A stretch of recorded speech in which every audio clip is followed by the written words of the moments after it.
Fala galera, beleza? Léo Azevedo aqui do canal Papo de Vascaíno, passando aqui para trazer informações importantes sobre o Vasco da Gama para vocês, sobre o que tem acontecido dentro dos bastidores em São Januário e principalmente sobre o que mais interessa nesse momento, né?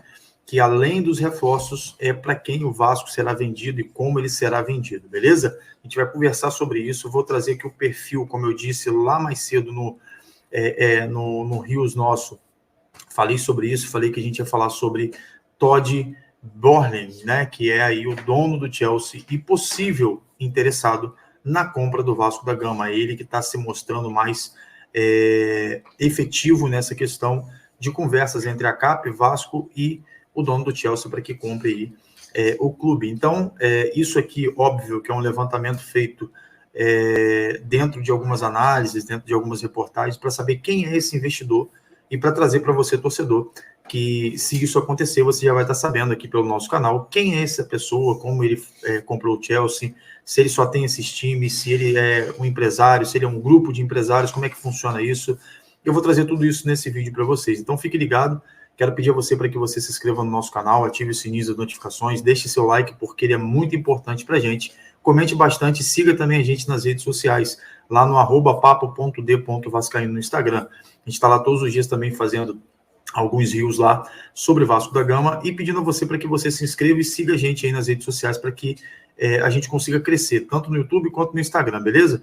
Aqui a informação sempre será séria e o mais honesta possível para que você, torcedor, assim como eu também que sou torcedor, não sejamos enganados pela grande mídia, beleza? Vamos lá então. A gente vai falar hoje sobre o dono do Chelsea, né, que é um dos interessados. Muito se especula aí quem vai comprar o Vasco. Para que a gente vai relembrar aqui um pouco isso, trazer para vocês como é que funciona essa questão da venda do clube. Só para lembrar aqui, vou fazer um resumo rápido, né? A gente sabe que a 777 estava aí em decadência no mundo inteiro, e diante dessa decadência no mundo inteiro, o Vasco seria o próximo a ser vendido, a ser penhorado, a ser uma série de fatores que aconteceram negativos com a empresa da 777, que estava devendo e com muita causa na justiça em todos os times que eles tinham no grupo deles de futebol. Em vista disso, o Vasco vai e entra com uma ação judicial pedindo uma quebra de contrato, onde a 777 passou, né, o seu controle para a CAP e não avisou nada nem a CBF, né, segundo a lei da SAF, teria que avisar a CBF, teria que avisar o sócio minoritário, que era o Clube de Regatas Vasco da Gama, até então detentor de 30% das ações do clube, do Vasco SAF.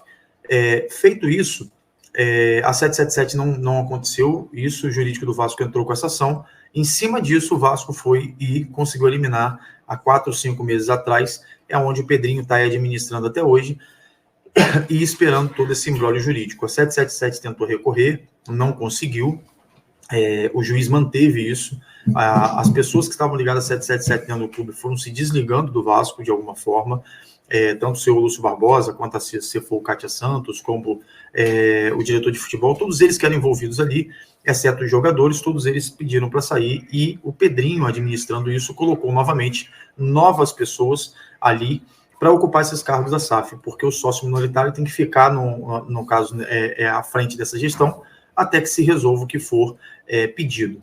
Havia-se um imbróglio jurídico, onde teria uma arbitragem e teriam outras audiências. Bem, essa audiência foi suspensa por 90 dias, nessa arbitragem, e diante disso, acordado tanto pela CAP quanto pelo Vasco, a CAP agora ou ICAP, queira chamar como você quiser, é a seguradora agora do Vasco, que está determinada, né, a seguradora do Vasco não, a seguradora que definiria 777, está acordada com o clube de forma bem singular, né, nesse caso. Então a gente precisa entender que o Vasco hoje ele é regido pelo Pedrinho, mas teve essa cordialidade entre a CAP, que veio até o Brasil, os representantes da CAP sentaram com o Pedrinho, isso dito pelo próprio Pedrinho, aonde o Pedrinho disse que queria ser o mais justo possível com eles e ajudá-los, né, a não sair com as mãos abanando dessa negociação, e até porque nesse momento a cordialidade é o suficiente. Diante disso, a CAP foi também concordou, suspendeu-se por 90 dias para que o Vasco se reestruturasse, para que não houvesse briga jurídica, né? Isso ajuda na vinda de jogadores, isso ajuda na chegada de investidores, e é onde a gente chega nessa situação atual do Vasco, sobre investidores. Ah, Léo, tinha um monte de investidor. Tinha. Mas o que está no momento e que a gente está trazendo aqui é que o dono do Chelsea, né, o atual dono do Chelsea, que é Todd Boehly, não sei se é essa pronúncia, mas fato é que é esse senhor que vai passar na tela de vocês agora aí, e a gente vai trazer um pouco do histórico dele, como que ele comprou o Chelsea, como que a Forbes vê-lo, né, como um bilionário que ele é, e ele está interessado no Vasco, ele está interessado nas ações da SAF, e tem conversado com a ACAP sobre isso, e também a ACAP tem trazido essas notícias para o Pedrinho. Então a gente está muito encaminhado aí para talvez nos próximos 3 meses ter uma venda do Vasco, ou uma nova venda do Vasco para um novo investidor. E isso eu acho de suma importância o Pedrinho participar diretamente para poder ter equilíbrio dentro da venda, né, junto ao ACAP, para que ninguém saia prejudicado de forma nenhuma e para que não seja da forma que foi a primeira vez que aconteceu no Vasco, que a gente sabe tudo que aconteceu, então a gente não precisa ficar aqui falando sobre isso e batendo nessa tecla das irregularidades que tiveram durante esse período, né? Todos sabem quem fez essa irregularidade, todos sabem quem entregou o Vasco na mão de uma empresa que poderia estar afundada nesse momento, mas, graças a Deus, e sua torcida e o Pedrinho, o Vasco está, de novo, nos trilhos, beleza? A gente vai apresentar aqui agora para vocês, vou colocar na foto aqui dele, para vocês saberem quem é Todd, né, no caso, Boehly. Esse aí que está na sua tela, nesse momento, é o dono do Chelsea, isso mesmo, ele é o dono do Chelsea e o maior interessado hoje na compra do Vasco da Gama. Vamos ver aqui quem é Todd Boehly, para você entender, né? Ele é o principal nome por trás da aquisição do Chelsea, ele comprou o Chelsea em 2022, hoje a fortuna dele aí está girando em mais de 3, né, no caso, bilhões, eu acho, se não me engano, 2,2 bilhões de libras, né? Não, 3,5 a fortuna dele, bilhões de libras. Ou seja, isso aí dá um dinheiro bem alto, né, dentro da cotação atual. Na época que ele comprou, ele estava com 48 anos, comprou o Chelsea. Ele é casado com Cat Boehly e tem 3 filhos, né, Nick, Isaac e Clay. Então, assim, ele se interessou nisso. Ele é um proprietário, ele é o proprietário mais rico da Premier League, né, estando à frente do John Henry, que é proprietário do Liverpool, que tem uma fortuna em 2,14 bilhões de libras, mas ele está atrás que também está atrás que no caso o proprietário do Arsenal, né, que é o Stan Kroenke, que tem 6,5 bilhões, 6,35 bilhões de libras. Nesse caso, Todd, ele não fica só no futebol, né, para que vocês entendam, ele tem aí outros times, mas não do segmento do futebol. E a primeira aquisição esportiva de Todd é essa. O Chelsea não foi a primeira, né, no caso, né, não é que tenha sido. Não foi. O bilionário, ele é norte-americano e ele é coproprietário do Los Angeles Dodgers, que é a equipe profissional de beisebol, 7 vezes campeão da MLB, que é, no caso, a liga lá de beisebol dos Estados Unidos. Possui participação no Los Angeles Galaxy, né, no Los Angeles Lakers, na verdade, Galaxy não, equipe 17 vezes campeã da NBA, e do time de basquete feminino do Los Angeles Sparks, ou seja, ele já tem uma estrutura montada dentro de times, né? O Todd Boehly tem essa questão de ter outros times já comprados e muito bem sucedido. Tanto é que o Chelsea também, né, continua bem sucedido e continua bem estruturado. Então a gente tem que olhar para isso de alguma forma mais efetiva, né, pensando nisso. Olha, o cara vai comprar o Vasco? Não sei, tá? Mas que ele tem interesse grande e a chance dele comprar é grande, sem dúvida nenhuma né? Ele tem aí, ele tinha, como quando comprou o Chelsea, né, o objetivo de reformar o Stamford Bridge, que é o estádio lá, né? O clube chegou a um projeto para reformar, visando ampliar a capacidade para 60 mil torcedores, só que isso foi parado em 2020 por abandono da conta de um cenário inapropriado de investimento. Por isso que houve essa venda para o Todd, né? Hoje, o estádio do Chelsea é o maior estádio da Premier League, que tem capacidade para 40 mil pessoas, quase 41 mil aproximadamente, e tudo isso foi levado em consideração para que vendesse, né? Porque lá eles seguem à risca um fator muito grande, né?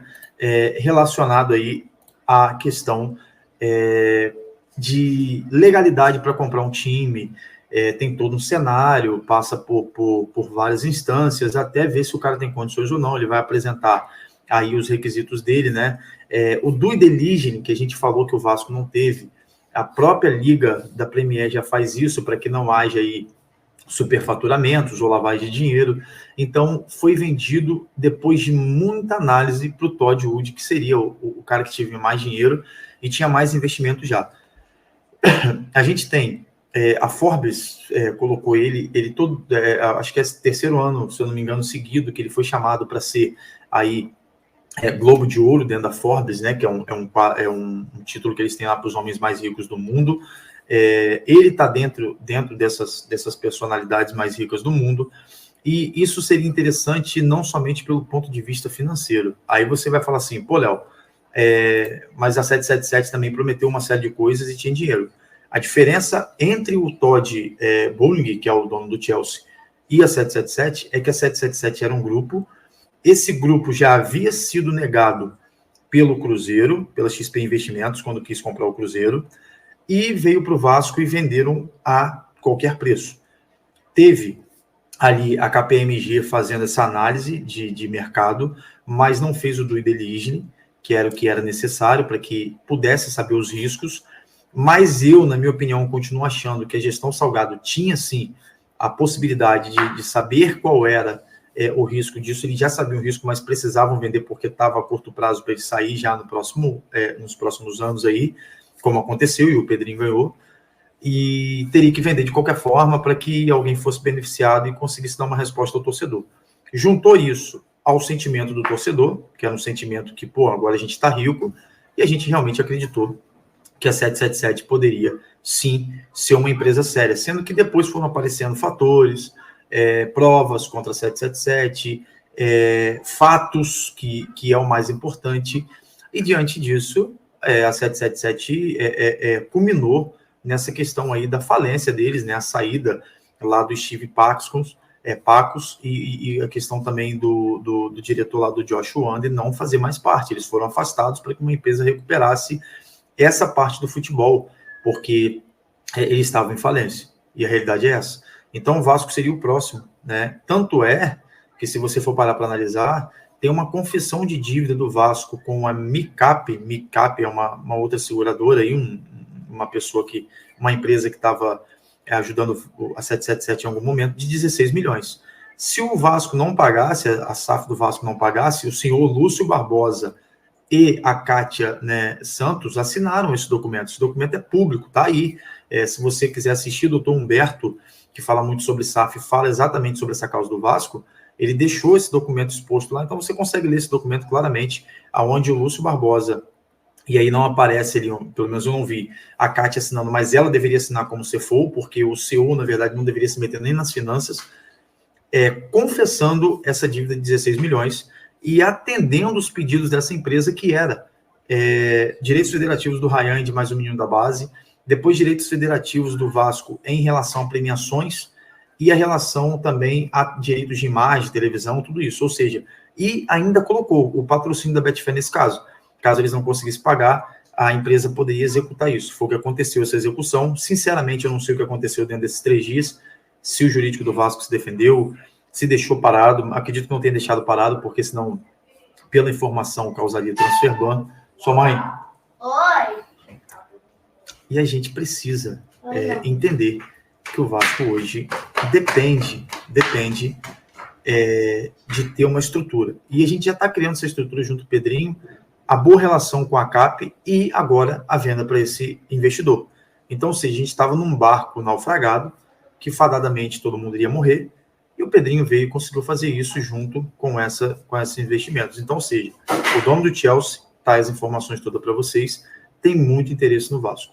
É isso que eu queria trazer para vocês aqui, um vídeo rápido explicando quem era o Tom de Bowling, bilionário, dono do Chelsea, que quer comprar o Vasco, e aí vocês conhecem um pouco mais sobre ele, né, algumas informações sobre essa. Deixa eu ver se tem algo mais relevante que a gente possa passar para vocês sobre isso, né, e aí a gente vai falando para você, né. Então, assim, ele já está lá desde 2022, 2 anos, bem feito e tudo ocorrendo bem. Então, essa hoje é a estrutura do Chelsea. Então, se vier, a gente já sabe quem é, não é uma empresa que está resguardada, escondida, é uma empresa que está ali, sem dúvida nenhuma, fazendo muito bem para o Chelsea e ajudou muito o Chelsea no período que estava. Então, essas foram as informações. Fiquem todos com Deus, saudações vascaínas, e peço a você para que você se inscreva no nosso canal, deixe seu like, comente, compartilhe, porque ele é muito importante para a gente. E, sem dúvida nenhuma, venha com a gente aqui conversar sobre Vasco da Gama. Valeu? Tamo junto, saudações vascaínas, e até a próxima, se Deus quiser.